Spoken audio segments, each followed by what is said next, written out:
On December 5th, 1945, Flight 19 flew out over the Atlantic Ocean on a routine training mission. Their flight plan was simple. Hundreds of pilots had navigated it before. They should have been back to base in 3 hours. Instead, they drifted farther and farther away until they ran out of gas and plunged into the waves. Search and rescue was deployed immediately. The Navy combed thousands of square miles of the Atlantic for days, but they found no trace of Flight 19. No wreckage, no parachutes, no bodies. One officer reported, "They vanished as completely as if they'd flown to Mars." The crew of Flight 19 had fallen victim to one of the most dangerous paranormal hotspots in the world, the Bermuda Triangle.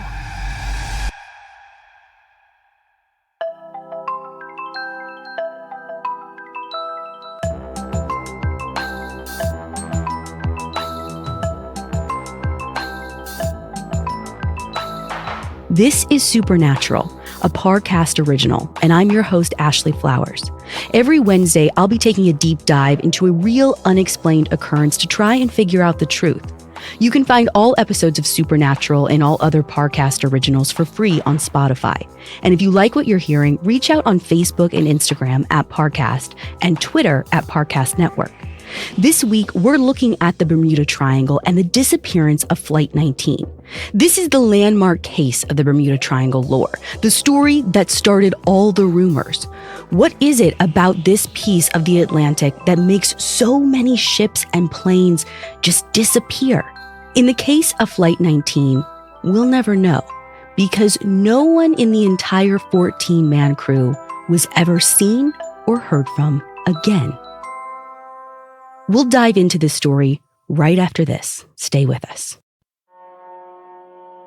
The phrase Bermuda Triangle is most often attributed to Vincent Gaddis, a paranormal writer from the 1960s.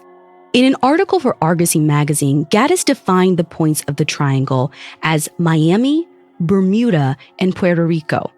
According to his research, hundreds of ships and crew had disappeared in this particular section of the Atlantic, never to be seen or heard from again. But Gaddis didn't invent the legend of the Bermuda Triangle. He just gave it a name.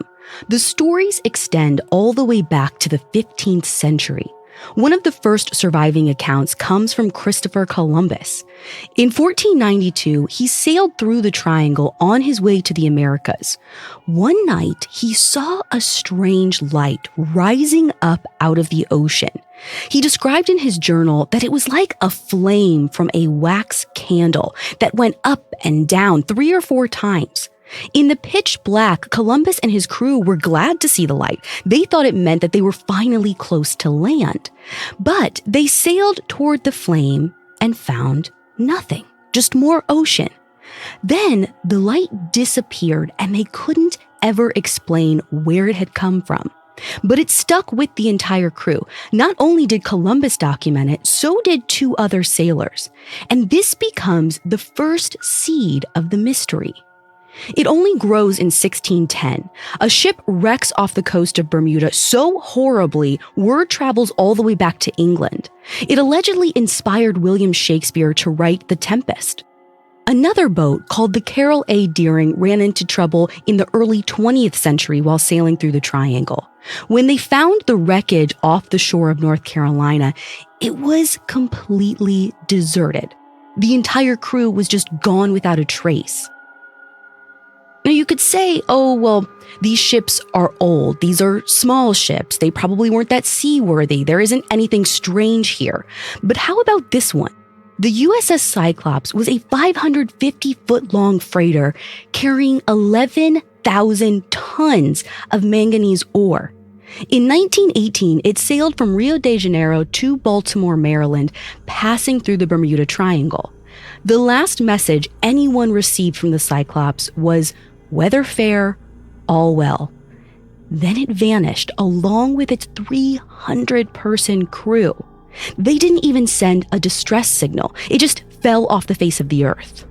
Santa Fe magazine covered the disappearance, writing, Usually a wooden bucket or a cork life preserver identified as belonging to a lost ship is picked up after a wreck, but not so with the Cyclops. She just disappeared as though some gigantic monster of the sea had grabbed her, men and all, and sent her into the depths of the ocean.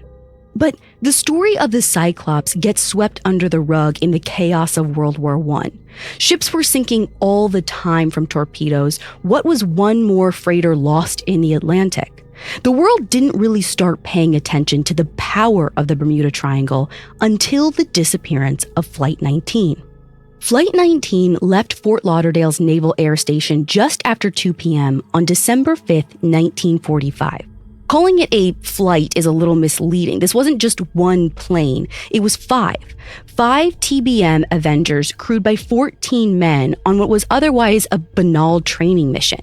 They're called Flight 19 because it was the 19th group of trainee pilots that day. 18 other flights had taken off, run their mission, and successfully returned. So this was supposed to be a totally routine exercise that dozens of pilots had done before them without incident. And not just that day, but hundreds of times in the history of flight school. In fact, this was the final mission the students had to complete before graduating from the advanced training. The final mission was supposed to test their dead reckoning skills. Basically, naval pilots fly most of their missions over open ocean, so it's really easy to get lost without any landmarks, like mountains or metropolitan areas. And this is before the days of advanced radar or GPS, so they had to use just like straight up math. And it's a pretty simple formula. If you fly in a known direction, at a known speed for a known period of time, you'll generally get where you're supposed to go. This means that 3 tools become absolutely essential in the cockpit: a compass, an airspeed indicator, and a clock. These tools were so important for staying on course that the TBM Avengers came equipped with 2 different kinds of compasses: a gyro compass and a magnetic one. Most pilots also wore a wristwatch as backup to the clock mounted in their dash as well. For their training mission, Flight 19 would fly a simple triangle path over the Atlantic: 123 miles east, 73 miles north, then 120 miles back west until they reached the Florida coast.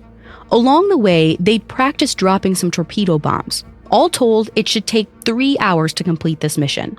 Now, 4 of the Avengers were piloted by the students. They would each take a turn flying lead and basically guiding the group through one of the legs of the journey. The 5th plane was helmed by an experienced flight leader to make sure that they stayed on the correct course. If any of the trainee pilots strayed too far from the planned route, the instructor would assume the lead position and pilot them back on course. The weather report that day was pretty unremarkable: 67 degrees and visibility of 10 to 12 miles, which is good. It's actually slightly above average. The weather did indicate a chance of rain that evening, but this is Florida. There's basically always that possibility. So all in all, it should have made for easy flying conditions. Flight 19 was scheduled for takeoff at 1:45 p.m. But less than an hour before wheels up, their flight leader, Lieutenant Charles Taylor, still hadn't arrived at the airfield. The students were all sitting in the ready room, waiting for their instructor, wondering what was going on. This is a big day for them. This is the test that they have to pass to graduate. Where is their guy? When Taylor finally does arrive around 1:10 p.m., he doesn't go to the ready room. Instead, he heads for flight operations, and he finds his friend, Lieutenant Howard Williams, and he pulls him aside, and he quietly asks Williams to do him a favor. Taylor wants him to lead Flight 19 today. And Williams kind of taken aback, you can't just change up a flight crew at the last second, definitely not in the military. They're scheduled to take off in a half hour. So Williams says, no, I can't lead your flight for you. When he asks Taylor what's going on, Taylor doesn't really give him an answer. He just has this bad feeling about flying today. And just so we don't take this too lightly, Taylor was an experienced World War II pilot with literally hundreds of hours of flying time under his belt. He'd faced open combat in the Pacific and survived, but something about flying today spooked him. Williams said later that it was like Taylor had some kind of premonition. Still, Taylor makes his way to the ready room to greet his trainee pilots and go over the mission briefing. He reviews the flight plan, the headings, the timings, everything they need to determine their dead reckoning. Overseeing this briefing is aviation training officer Arthur Curtis. And at some point during the mission review, Taylor stops and pulls Curtis aside. Again, he expresses his reservations about flying today. He even formally requests to be relieved from leading Flight 19. Now, naval regulations actually do allow for this kind of thing. If a pilot doesn't feel up to the task of flying for whatever reason, they're required to ground themselves. But again, Taylor doesn't really have a reason to quit the mission. He just has a bad feeling, and bad feelings don't really fall within the regulations. Plus, this is the last mission of his students' required curriculum. It's supposed to rain the next few days, so if they don't fly this afternoon, the test will be delayed almost a week. Curtis wants to just get these trainees through the program so they can earn their wings and then go home to their families for Christmas. So he tells Taylor, request denied. He's flying today, period. After the briefing, the 14 men head to their planes and prepare for takeoff.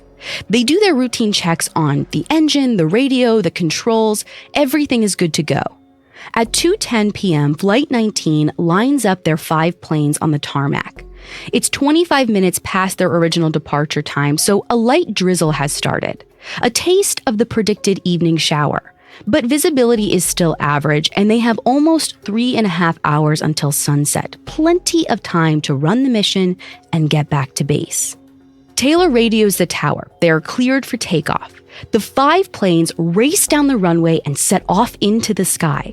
At 2:11 p.m. that same day, a couple sitting on the beach in Fort Lauderdale saw 5 TBM Avenger bombers fly overhead out to sea. Without knowing it, they were the final witnesses to Flight 19. The 14 men were never seen again. The only details we have about their final moments come from their radio transmissions. And we'll dive into their last known communications right after this. Now let's get back to the story. After the couple sees the 5 planes at 2:11 p.m., the 14 men are never seen again.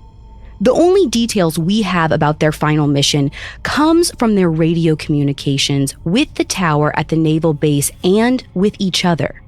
Based on radio chatter, we know that the group successfully completed the first leg of their journey. They flew 56 miles east to a small group of islands called Hen and Chicken Shoals for their torpedo exercise. Sometime between 2:30 p.m. and 3 p.m., the tower in Fort Lauderdale picked up 2 pilots on the radio. One said, "I've got one more bomb," and the other replied, "Go ahead and drop it." It probably would have taken 20 minutes to fly to Hen and Chickens, and then another 20 to 30 minutes to complete the bombing exercise. So this reported timeline definitely matches up. And after this point, they would have to move on to the next leg, keep flying east for 67 miles until they reach Great Stirrup Key. This is a small island, only 268 acres. It should be visible from the air, but there's always a chance you could miss it if visibility is low. So this is where the dead reckoning equation comes into play. Flight 19 sets their clock for 27 minutes. Well, 27 minutes came and went. And according to the radio chatter, no one in Flight 19 could see Great Stirrup Key. And it's not a visibility issue. They can see just fine. It's just that all they see for miles around them is open ocean. Making matters worse, Lieutenant Taylor, who's supervising the 4 student pilots, is starting to have doubts that his gyro compass is functioning properly.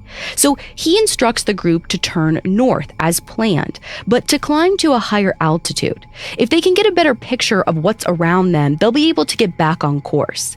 Except the visibility gets worse at a higher altitude. The impending storm meant that the planes were shrouded in cloud cover. They couldn't see anything. But Taylor keeps his cool. This is dead reckoning after all, right? Like, you don't have to see where you're going. That's the whole point. He knows his directional heading. his speed, and how long it's supposed to take to get to the next checkpoint. He sets his clock for 34 minutes and he keeps Flight 19 heading north. When the time's up, Taylor takes the crew down out of the cloud cover, expecting to see Great Sail Key up ahead. But again, it's just vast, empty water. Feeling like they must have overshot the island, Taylor turns the flight around. They go back the way they came, and he reassures the group, "We're going to see the checkpoint any minute." But they don't. This makes absolutely no sense to Taylor, and it's just made all the more confusing by his compass readings. He asked the other pilots multiple times over the radio, like, "What does your compass say? What does your compass say?" And none of their readings match his.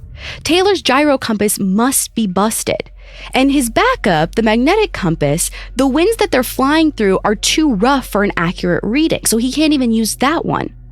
At 3:40 p.m., another pilot flying over the Fort Lauderdale Air Base, Lieutenant Robert Cox, overhears some radio chatter from Flight 19. One of the pilots admits, "I don't know where we are." But at just about that time, Taylor looks down and realizes he can see land.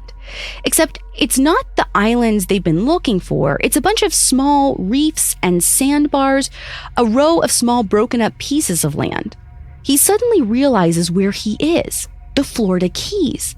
His compass must be malfunctioning so severely that instead of flying east towards Great Stirrup Key, they flew southwest. Then, when they turned north, they must have gone all the way up to the Keys. At about the same time Taylor came to this determination, Lieutenant Cox reaches out to the group on the radio, and he asks what their trouble was. Taylor explains, "Both my compasses are out and I'm trying to find Fort Lauderdale. I'm over land, but it's broken. I'm sure I'm in the Keys, but I don't know how far down, and I don't know how to get to Fort Lauderdale." And this last comment is a little strange, because if Taylor is in the Keys, then Fort Lauderdale should be a generally straight shot north. It's just a matter of distance. And even if his compasses aren't working, with the sun still in the sky, it should be fairly easy for him to determine which way is north. How did he get this disoriented?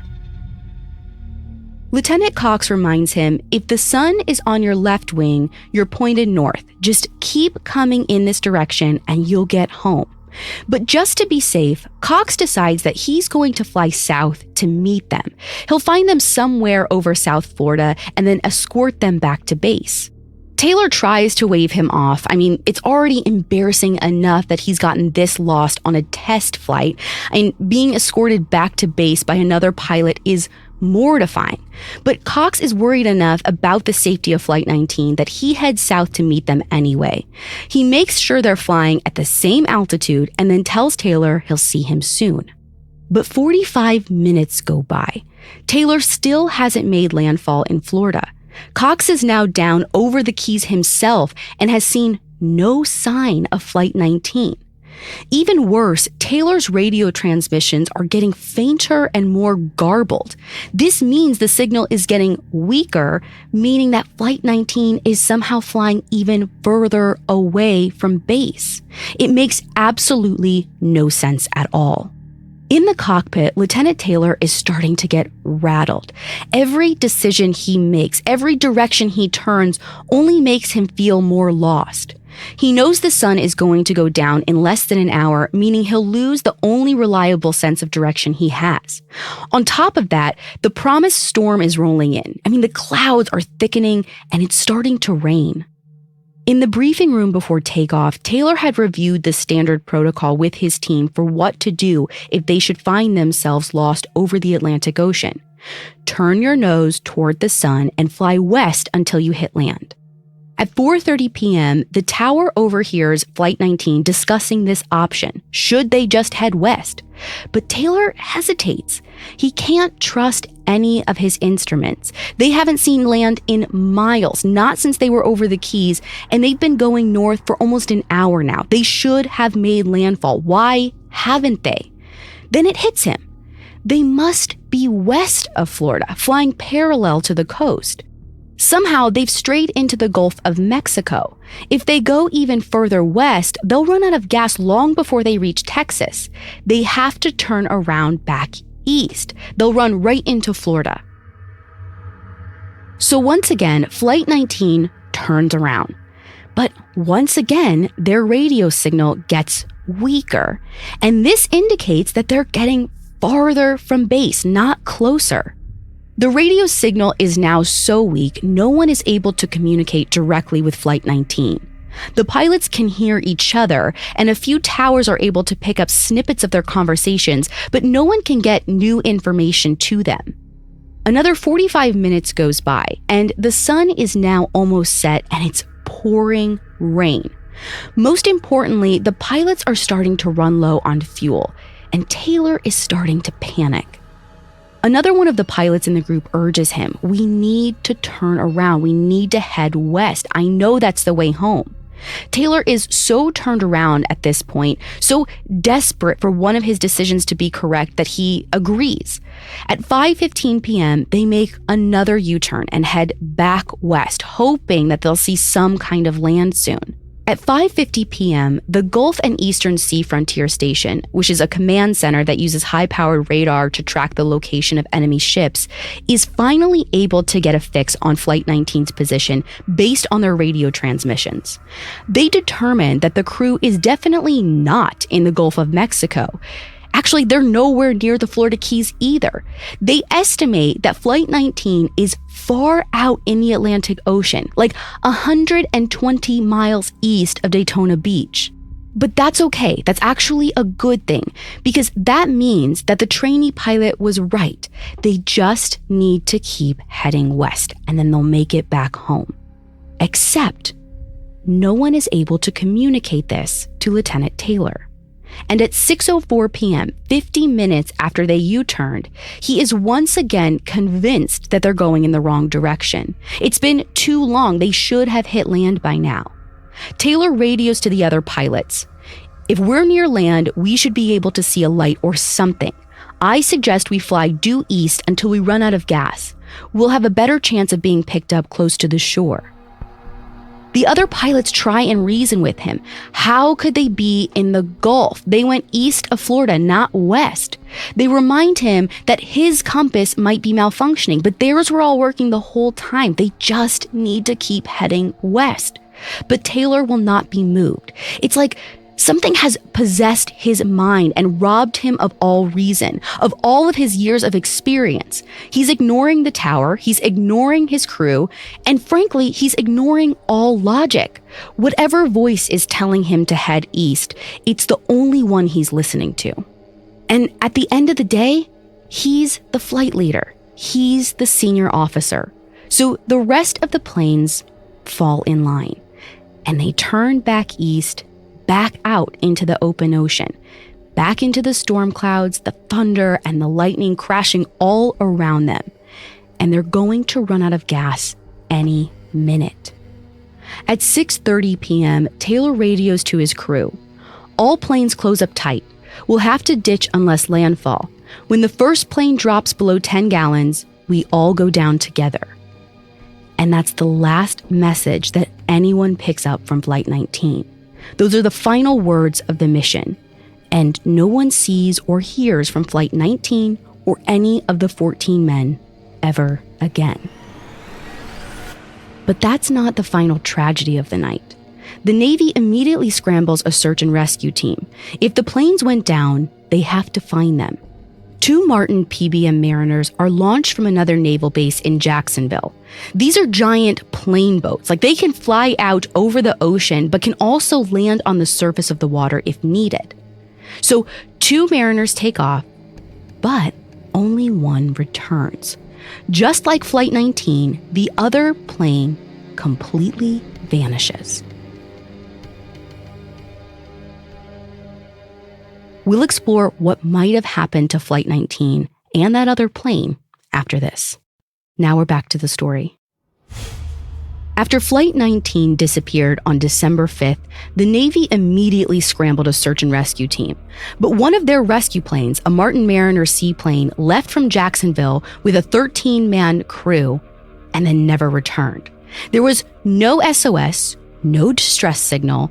They just vanished into the storm, just like Flight 19. So at this point, having lost 27 men and 6 planes in the course of a few hours, the Navy grounds everyone. They call off all the relief efforts until morning. It's dark, it's raining, and they just can't risk losing anyone else. The next day, December 6th, the search and rescue efforts start again, but they didn't make much progress. As predicted, the storms that started the night before continued unabated. They had to abandon their search efforts or risk losing more planes. By December 7th, the Navy is desperate for some kind of answers. Throughout the course of the day, they send planes out to scour over 100,000 square miles of open ocean looking for any sign of Flight 19 or the missing Mariner seaplane.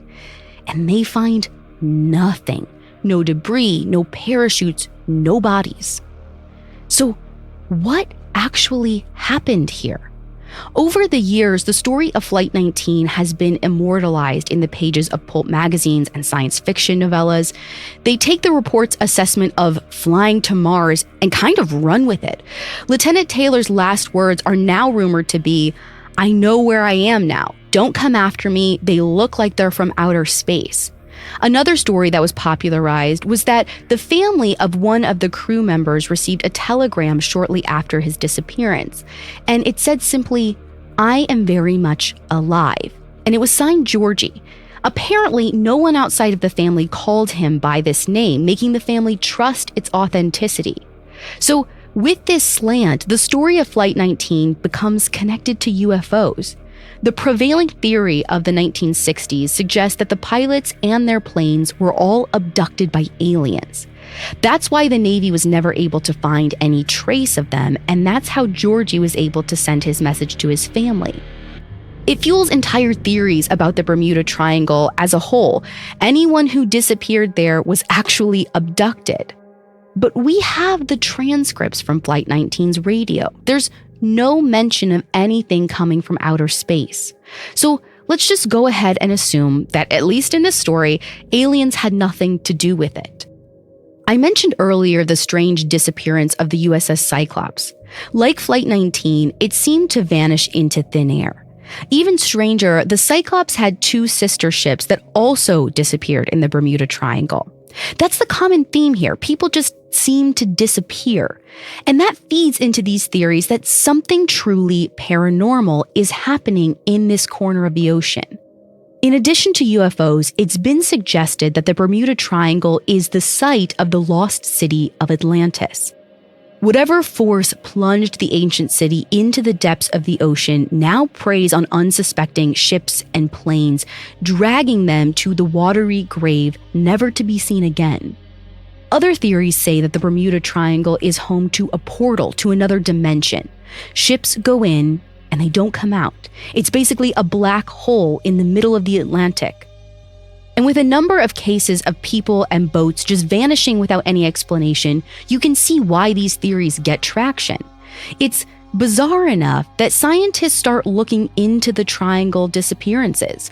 And over the years, they've been able to provide some pretty compelling explanations of their own. For one, the Gulf Stream runs directly through the Bermuda Triangle. This is an ocean current that runs north from the Gulf of Mexico along the east coast of the United States and Canada. You can think of it like a river running through the middle of the ocean. And all this water moves at a constant speed, about 4 miles an hour. So when a ship sinks or a plane crashes, any debris that's left behind and any survivors left floating in the water, they're constantly being pushed north 4 miles every single hour. In the case of Flight 19, the Navy wasn't able to mount an effective search until the morning of December 7th, almost 40 hours after the plane entered the water. That means that any debris had already traveled close to 160 miles before anyone had a chance to look for it. And even if the search and rescue crew were able to account for all of the movement, finding a person in the open ocean is a needle in a haystack. I mean, today, with all the technology at our disposal, the Coast Guard has only a 78% chance of recovery in the open ocean. And that's at peak conditions. The chances only go down if there is any kind of adverse weather. In 1945, with limited technology and battling the elements, the odds were wildly stacked against them. The chances of finding anyone from Flight 19 were basically nil from the start. And as for the Mariner seaplane that disappeared during the search, it's basically the same reason. Those planes were known to have mechanical problems. Apparently, the fuel lines were so notoriously faulty, all mariners constantly smelled of gasoline. Now, another ship reported seeing a fireball crash into the ocean on the night of December 5th. So it's likely that the Mariner experienced a massive mechanical failure, exploded without warning, and then the wreckage just washed away. So that sheds some light on why we maybe never found any sign of Flight 19 or the other vanished ships we mentioned. But what made them crash in the first place? Again, the Gulf Stream provides some of the answers. It brings warm water from the Gulf of Mexico up to meet the cold water from the northern Atlantic Ocean. When these two temperatures meet, they release a ton of moisture in the air, causing storms. And sometimes this is happening so rapidly, raging hurricanes seemingly appear out of nowhere. Ships get caught in them, they crash or they abandon ship, and then the Gulf Stream current just spirits them away. But for a freighter like the USS Cyclops, it would take a huge storm with massive waves to capsize. And the Bermuda Triangle isn't really known for waves that size. And don't forget, a lot of these missing ships reported fair weather before they disappeared. Some scientists think the culprit is pockets of methane gas along the seafloor. When one of them erupts and releases all that gas into the ocean, it actually changes the density of the water. This change can be so dramatic that it might cause a ship to sink rather than float. So the Cyclops could be sailing through the calm waters, not a cloud in the sky, and then suddenly start to take on water out of nowhere. By the time they realized what was happening, it was too late. But Flight 19 wasn't in the water. So that wasn't the issue this time. We can explain why the planes were never found with the scientific theories, but what's more intriguing to me is how did Flight 19 get so lost in the first place? The flight leader, Lieutenant Charles Taylor, was an incredibly experienced pilot. He'd flown over 2,500 hours, and yet he completely fell apart in the air. He was so flustered, at one point he actually gave the wrong call sign over the radio. He went against every protocol pilots are taught. He ignored reason. It was like something took a hold of him over the ocean. Every time he got close to shore, some kind of force convinced him to turn back around and go back out over the ocean, until finally he and his crew were just done for. Remember, Taylor didn't want to fly that mission that day. He had a bad feeling about something. And I have to wonder, had he sensed something supernatural in the works? In the immediate aftermath of the disappearance, the Navy actually concluded that Taylor was at fault for the whole thing. Some people even suggest that he'd been out partying the night before his mission, and maybe when he had tried to excuse himself from flying, it was because he was too hungover. But there's really no evidence to suggest that this was the case. Taylor's mother even petitioned the Navy on her son's behalf and had his name cleared of any wrongdoing. So, what happened then? This case has been studied by dozens of people over the years, ufologists aside. One of the leading experts on this is a former pilot named John Myrie. He spent over 30 years looking for the answers to Flight 19, and he believed the answer could be found in the purpose of the mission: dead reckoning. Like I said, dead reckoning is based on the idea that if you know what direction you're going in and how fast you're going and how long you've been flying, you have all the information you need to get to your destination. While some Flight 19 theorists have suggested otherwise, Myrie speculated that Lieutenant Taylor's gyro compass did malfunction. And this is actually a common trope of the Bermuda Triangle stories. Some people who pass through the triangle report that not only does their compass fail, but the needle spins wildly, totally out of control. But in Lieutenant Taylor's case, the explanation is much more banal. It was likely human error. Just like Flight 19 was made up of an experienced pilot and trainee pilots, so was the ground crew. It's likely that Taylor's compass was checked by a student who just didn't notice any issues before takeoff. And normally, the magnetic compass would serve as a failsafe, but by the time Taylor realized the issue, he was in rough winds. His plane was bouncing around, making the needle skip. He couldn't get an accurate reading even if he tried. So without a functional compass, Taylor's ability to guide his flight was severely compromised, and that planted a seed of doubt in his mind that grew and festered as the flight faced more uncertainty. So right off the bat, one of the elements of Dead Reckoning is off: direction. But their speed was off as well. The calculations they used were based off readings taken on the morning of the 5th. By the time Flight 19 took off that afternoon, the wind speed had increased from 36 miles per hour to 49 miles per hour. Finally, the direction of the wind had also shifted from 241 degrees to 220 degrees. Now, alone, none of these factors would have had that great of an impact, but combined, they became a perfect storm of confusion that completely enveloped Lieutenant Taylor until he wasn't sure which way was up. Even though he had thousands of hours of experience in the cockpit, he was relatively new to the Florida area. So once Flight 19 strayed from the designated route, Taylor didn't know how to get them back home. John Myrie theorized that after the bombing exercise, Flight 19 unknowingly overshot their next checkpoint, Great Stirrup Key, by about 50 miles.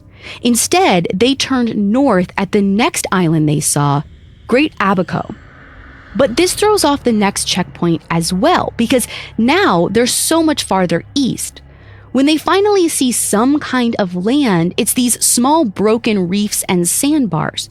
So Taylor, who can't trust his compass, knows that he's missed his checkpoints and is generally unfamiliar with the area, becomes absolutely convinced that he's southwest of Florida in the Keys, instead of where he actually is, northeast of Florida in the Bermuda Triangle. Once he has this in his head, no matter how much evidence to the contrary, he can't let it go. He just gets complete tunnel vision. When the tower and the other pilots try to convince him that safety is to the west, he is convinced that they're flying farther out into sea, into the Gulf. But sadly, the opposite is true. There's not a lot of emotion conveyed in the radio transcripts, but one thing that is clear is Taylor's utter confusion. He knows something isn't right, but he can't figure out what it is because so many things are wrong. The compass, the airspeed, the wind direction, the checkpoints, it completely confounds him. And he spends so much time flying in circles trying to figure it out, he eventually runs out of options. He has to crash land into the water. Taylor's not the only highly experienced person to lose themselves in these waters.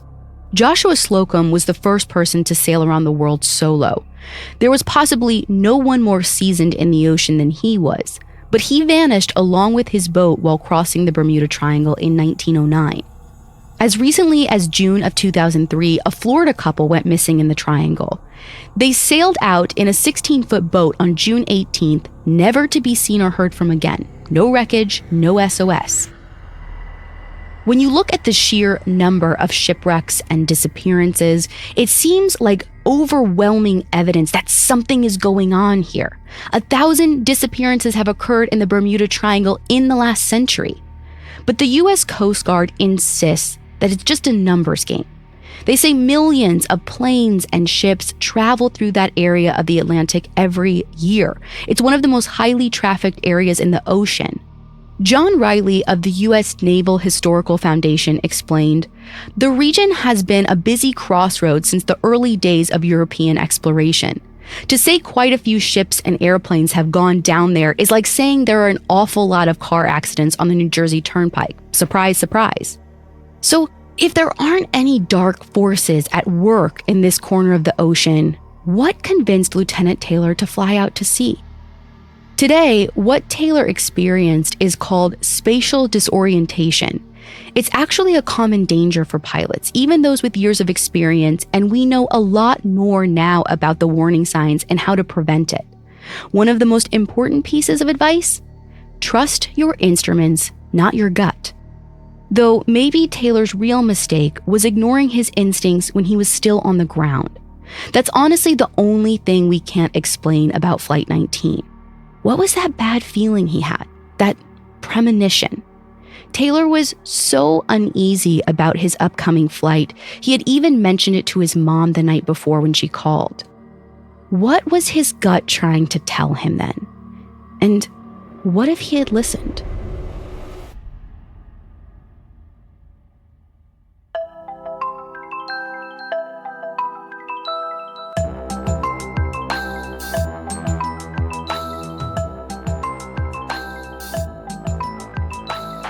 Thank you for listening. I'll be back next week with another episode.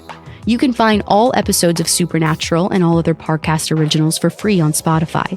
Spotify has all your favorite music and podcasts all in one place, and they're making it easier to listen to whatever you want to hear for free on your phone, computer, or smart speaker. And if you like the show, follow @Parcast on Facebook and Instagram, and @Parcast Network on Twitter. Supernatural was created by Max Cutler and stars Ashley Flowers and is a Parcast Studios original. It's executive produced by Max Cutler, sound designed by Carrie Murphy, with production assistance by Ron Shapiro and Carly Madden. This episode of Supernatural was written by Abigail Cannon, with writing assistance by Drew Cole. To hear more stories hosted by me, check out Crime Junkie and all AudioChuck originals.